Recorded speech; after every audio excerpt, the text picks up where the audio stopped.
Faço uma pergunta. Você tem vontade de viver por quantos anos? Com a melhora da qualidade de vida, as pessoas estão atingindo idades cada vez mais altas. Algumas, inclusive, passam de 1 século de vida. Que coisa boa, hein? São os vovôs centenários que dão belos exemplos de como chegar à terceira idade com vitalidade e muita disposição.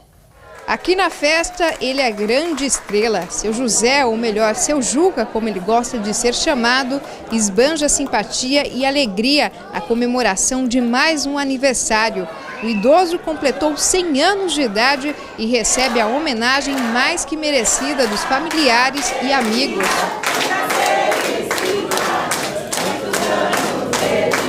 Um dos filhos do aniversariante, Benjamin, se emociona ao falar do pai. Meu pai, para mim, é um motivo de orgulho, um bom pai, que me ensinou tudo o que eu sou hoje, moldou o meu caráter. Eu não consigo, assim, às vezes, me conter pela felicidade que eu tive de ter o pai e a mãe que eu tive. Para o neto mais velho, seu Juca é um exemplo a ser seguido. A gente pede a Deus que ele tenha sempre essa disposição, essa saúde, né?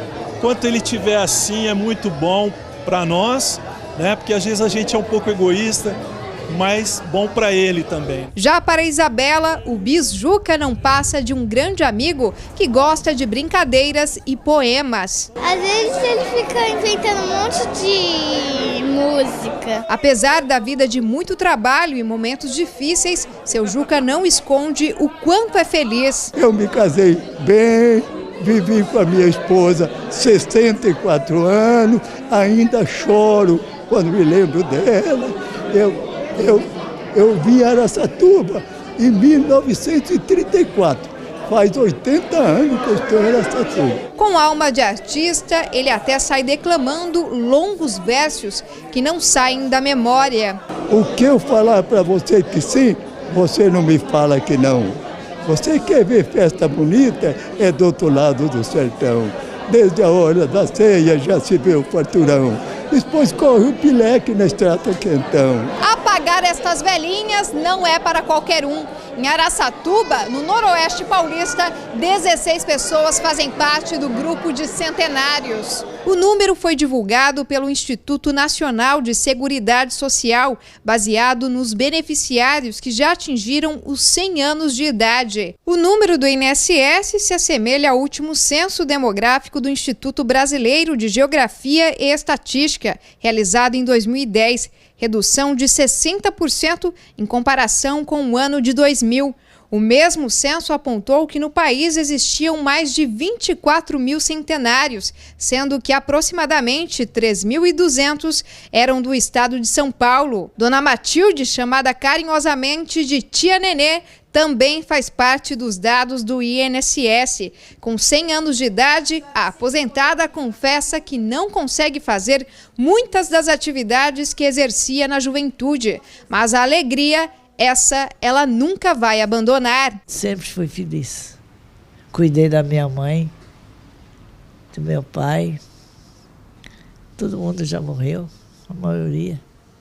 Sobrava sempre para mim, né?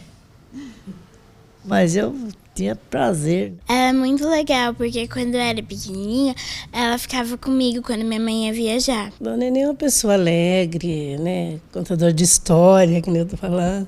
E divertida, não tem tristeza para ela. E assim, quando foi para o lado de lá, na hora da desembarcação, entre mim imaginei, pois está aqui a perdição, se ele der marcha reta no rio, no fundão, mas nada disso aconteceu. O chofer muito bom, o Ford subiu embalado até no arco do espigão. Bis Juca, eu quero que você viva mais uns 200 anos. Que bacana ver a história, né, do seu Juca e também da tia Nenê, que dão esses excelentes exemplos para todos nós. E como nós vimos na reportagem, segundo o último censo demográfico do Instituto Brasileiro de Geografia e Estatística, o IBGE, em Araçatuba há 15 centenários. Já em Rio Preto, existem 36 pessoas com 100 anos ou mais. E em Presidente Prudente, 21 pessoas vivem há mais de 1 século. São raros, né, esses casos em que se consegue chegar nessa idade com a vitalidade do seu Juca e também da tia Nenê. Se você também quer fazer parte desse seleto grupo, fique atento a algumas dicas que nós vamos passar agora. Por isso nós convidamos o médico geriatra, Dr. Ricardo Vaz, está aqui com a gente no estúdio. Doutor, muito obrigado por aceitar o nosso convite. E me fala uma coisa, esses vovôs centenários são realmente bons exemplos de que se é possível chegar aos 100 anos, né? Com certeza, né? A longevidade como um todo está aumentando, então cada vez mais o número de idosos em todas as faixas, inclusive centenários, está aumentando. Quando a gente fala, doutor, da questão de como chegar aos 100 anos, não existe uma fórmula mágica, a gente sabe disso, senão todo mundo viveria mais do que 100 anos. Mas quais atitudes do dia a dia que podem fazer a diferença e ajudar a ter uma vida um pouco mais longa? Pela Organização Mundial de Saúde, ela recomenda 5 atitudes principais para manter a qualidade de vida na velhice. Uma delas é manter a participação familiar e comunitária, a outra é a questão de cultivar uma alimentação saudável, a outra é a questão de manter uma atividade física com regularidade, a outra é evitar o cigarro e a outra é evitar o álcool ou pelo menos o excesso dele. Essas 5 medidas não seriam caras e teriam um grande impacto social no sentido de manter e melhorar a qualidade de vida à medida que se envelhece. Então essas são as 5 recomendações da Organização Mundial da Saúde para uma boa qualidade na velhice. Então aparentemente simples, mas na verdade de grande impacto e repercussão. O senhor citou a questão da alimentação. A gente vê que as nossas antigas gerações, nossos avós, bisavós, tinham hábitos alimentares muito diferentes dos nossos, né? As gerações atuais comem muita coisa industrializada, comem também bastante coisa geneticamente modificada. Isso faz com que a gente tenha uma vida, uma qualidade de vida um pouco menor, né? Principalmente pelo lado do processamento, industrialização dos alimentos, muitos vão diminuindo a sua qualidade nutricional.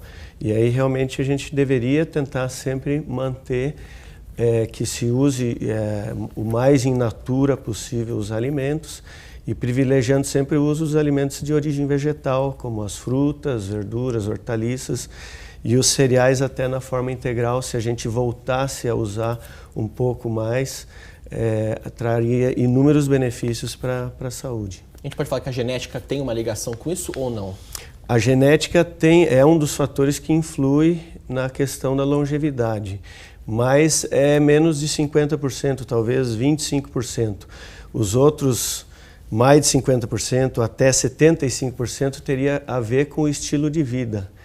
O que, como ainda não dá para mexer muito na genética, o estilo de vida é o que realmente cabe a nós. E realmente a responsabilidade maior pela nossa longevidade e qualidade de envelhecimento tem a ver então com o estilo de vida, hábitos de vida saudáveis que a gente deveria cultivar desde a infância com bons exemplos dos nossos pais que nem sempre temos. Porque as crianças aprendem com a maneira como os pais vivem, né? E então até essa questão da alimentação que teve tanta transformação, tanta pressão social para o consumo de coisas de fácil acesso e de má qualidade nutricional, já se aprende desde a infância muitas vezes a não se alimentar adequadamente.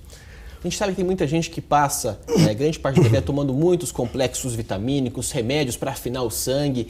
Isso realmente tem alguma verdade ou é tudo balela e tudo não passa até uma coisa meio da cabeça da pessoa? Tem alguma coisa que tem algum fundamento, mas de maneira geral e principalmente o uso indiscriminado não é recomendado, porque o que de fato tem comprovação científica é de aumentar o uso de vitaminas e minerais através da alimentação na sua forma natural e não tanto na forma de suplementação. Muitas vezes pela suplementação não se traz os mesmos benefícios. E cápsulas não substituem jamais, de maneira nenhuma, boa alimentação. Mas, por outro lado, à medida que as pesquisas avançam, em algumas situações é interessante algum tipo de suplementação, mas que deve ser visto com bastante cuidado e de fato com a prescrição médica. Eu já ouvi falar que depois dos 30 é muito mais difícil a gente perder peso, é muito mais difícil ter uma vida um pouco mais controlada. Quem passou dos 30, mas sonha com centenário, ainda dá tempo? Tem como mudar os hábitos? Com certeza. Até mesmo depois dos 60, se você ainda passar a tomar atitudes de mudança de vida no rumo de hábitos saudáveis, você ainda vai colher frutos. Claro que quanto antes melhor, né? A criança que já receber de berço orientações em que ela já cria naturalmente o hábito desde a infância, melhor ainda vai colher. Mas mesmo aos 30 e até mesmo depois dos 60, vale a pena e é possível, embora às vezes hábitos arraigados, as mudanças sejam mais difíceis, né? E um dos grandes problemas da atualidade é a questão de administrar o estresse pela vida tão acelerada e justamente essa questão do lado negativo da alimentação, onde o índice de obesidade tem aumentado de maneira assustadora, trazendo inúmeras consequências como mais diabetes, mais pressão alta, colesterol alto e aí vem o infarto e o derrame, que são as principais causas de morte na atualidade. Então as pessoas ganharam vantagens para viver mais pelo surgimento das vacinas, água tratada, antibióticos, melhores recursos, mas agora tem que cultivar os hábitos saudáveis para não só viver mais, mas manter uma boa qualidade de vida, como esses ótimos exemplos que acabamos de ver. E só para encerrar, doutor, cultivar bons pensamentos, isso existe? Tem uma ligação direta? Tem fundamento. A pessoa que tem uma atitude positiva perante a vida, que cultiva o bom humor, como nós vimos aqui nos dois exemplos, né, da senhora que mantém a alegria e o seu José que declama poesia, está exercitando a sua memória e que é muito alegre também. A pessoa que cultiva o bom humor, isso é um fator de saúde física e mental, não só mental, mas também física. Tá certo, doutor. Essa foi a participação do doutor Ricardo aqui no nosso programa. E, doutor, quero agradecer demais a sua participação aqui com a gente, esclarecendo aos nossos telespectadores e, quem sabe, chegar aos 100 anos, né? Eu que agradeço e queria, inclusive, se fosse possível, a partir na segunda-feira que vem, nós vamos ter algumas palestras para a terceira idade, em parceria com a sociedade, com a Associação de Alzheimer e com um posto de saúde e também de uma igreja cedendo o templo. Nós vamos ter uma palestra mensal na segunda-feira do mês, então na próxima segunda-feira, às 7h30 da noite, é lá no bairro Jardim Presidente. Os interessados podem fazer contato com a Associação de Alzheimer para saber o horário e detalhes. Perfeito. Recado dado. Então, doutor, muito obrigado. Uma boa tarde para o senhor e até a próxima.